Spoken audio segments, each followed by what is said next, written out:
Halo sahabat pemilih, bertemu kembali dengan KPU Kota Kupang.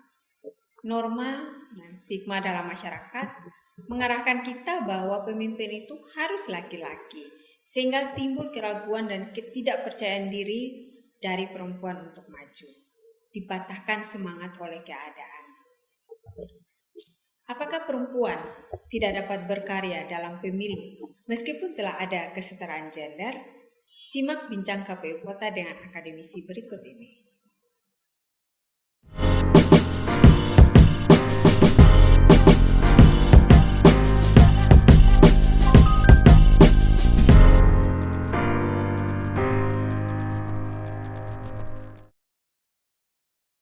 Selamat siang Ibu, kita akan bincang-bincang sedikit ya tentang dunia perempuan. Nah,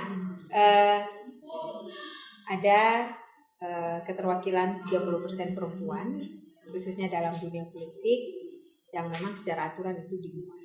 Nah, menurut Ibu sendiri, apakah selama ini sudah memenuhi, ataukah masih kurang, ataukah telah melebihi yang ada? 30% ya, 30% keterwakilan perempuan. Justru mungkin kita harus tanya balik ya, kenapa harus ada peraturan 30% keterwakilan? Iya, kenapa harus ada aturan 30%? Kenapa tidak dibebaskan saja?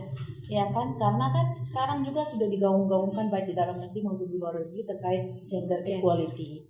Artinya kualitas perempuan dan laki-laki itu sudah disetarakan. Tapi kenapa kita dalam dunia politik masih ada keterbatasan kuota? Kan? Iya. Jadi menurut saya harusnya tidak ada kuota. Siapa yang bisa maju, siapa yang dapat kursinya silakan. Semua hak yang sama, equal ya. Yang sama. Oke. Dan ini juga tentunya untuk posisi strategis jabatan dalam pemerintahan juga perlu ya. Iya. Adanya sosok perempuan. Iya, sangat perlu. Nah, menurut Ibu sendiri, apakah 30% keterwakilan perempuan yang saat ini terjadi di secara nasional maupun di Kota Kupang, apakah memang hanya untuk memenuhi kuota yang ada 30% saja memperhatikan, ataukah memang sosok perempuan ini memang kita butuhkan dalam dunia politik dan untuk jabatan strategis pemerintahan? Kalau menurut saya memang sosok perempuan juga dibutuhkan, karena ya itu tadi balik lagi, kualitas dan intelektual seseorang kan tidak dibandingkan atau tidak dilihat berdasarkan gender equality tadi. Jadi siapapun dia, mau perempuan mau laki-laki, selama dia berkualitas, selama dia bisa memimpin, memberikan pendapat, mengambil keputusan yang baik untuk kepentingan banyak orang, kenapa harus ada perbedaan gender? Nah, kira-kira faktor apa yang menyebabkan lemahnya jumlah perempuan, unsur perempuan dalam dunia politik dan pemerintahan? Jumlah faktornya, kalau kita bicara terkait faktor, banyak faktor ya. Apalagi kalau kita di Indonesia ini kan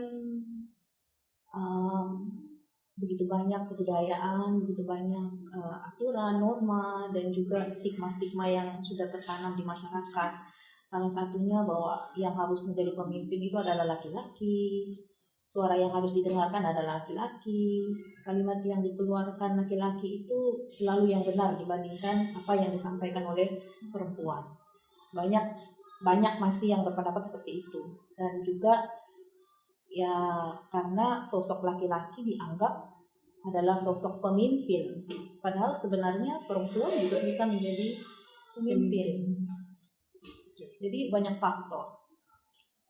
Nah, berdasarkan data jumlah pemilih perempuan secara nasional maupun untuk Kota Kupang, jumlah pemilih perempuan itu lebih besar malah dari jumlah pemilih laki-laki. Nah, dan ini tidak berimbang dengan pemimpin perempuan yang muncul, baik di legislatif maupun sosok kota seperti kita, wali kota belum ada ya, belum ada yang pernah dari sosok perempuan maupun di jabatan-jabatan strategis yang ada. Menurut Ibu itu, apakah sosok perempuan kurang berkualitas dengan sosok laki-laki, ataukah profil perempuan yang ditampilkan kurang menarik perhatian, atau mungkin ada faktor lain?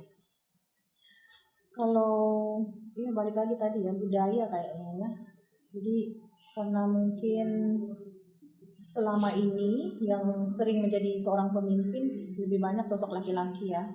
Kemudian perempuan dari dulu juga kalau kita lihat dari sejarah sering dibatasi keluasan mereka untuk menyampaikan pendapat, menjadi pemimpin, sehingga kayaknya faktor budaya yang paling Dan tidak mau tidak mau menampilkan ya, dan untuk juga mereka maju. dari si perempuan itu sendiri Belum ada yang percaya diri. percaya dirinya kurang, atau mungkin merasa bahwa oke lah kayaknya laki-laki lebih bisa bagus memimpin saya, atau mungkin ketakutan dari perempuan sendiri, mungkin apa yang saya sampaikan nanti tidak didengarkan.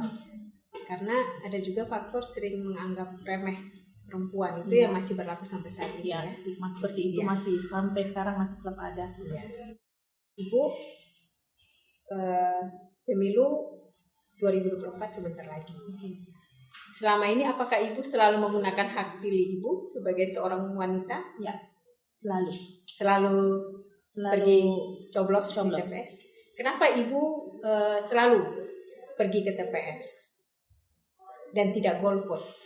Karena saya merasa itu hak saya, dan ada sosok kandidat atau calon yang sesuai dengan harapan saya. Sepertinya pemimpin ini kayaknya bisa sedikit harapan saya tercapai sebagai warga negara. Jadi mungkin dengan satu suara atau dengan satu coblosan saya bisa membantu orang yang saya harapkan untuk bisa maju dan membantu orang banyak juga. Oke, pertanyaan terakhir. Jika diberikan kesempatan untuk masuk dalam 30% keterwakilan perempuan, memperjuangkan hak-hak perempuan, apakah Anda bersedia?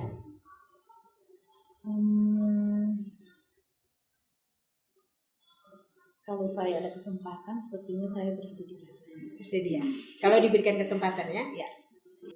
Terima kasih. Ini bincang kita dengan Ibu dosen keperawatan Universitas Citra Bangsa. Gender equality tentunya sangat diharapkan prakteknya dalam kehidupan berbangsa dan bernegara. Ini juga menjadi harapan dalam dunia kepemiluan agar keterwakilan perempuan semakin besar, bahkan tidak ada batasan 30%. Perempuan memiliki kualitas yang mampu bersaing dengan laki-laki, mampu memimpin dan melakukan hal yang juga dilakukan oleh laki-laki. Oleh sebab itu, jangan ada lagi perbedaan di antara laki-laki dan perempuan, sehingga semua dapat berpartisipasi dalam pemilu dan pemilihan yang akan datang, baik sebagai pemilih, penyelenggara, ataupun peserta pemilu. Salam demokrasi.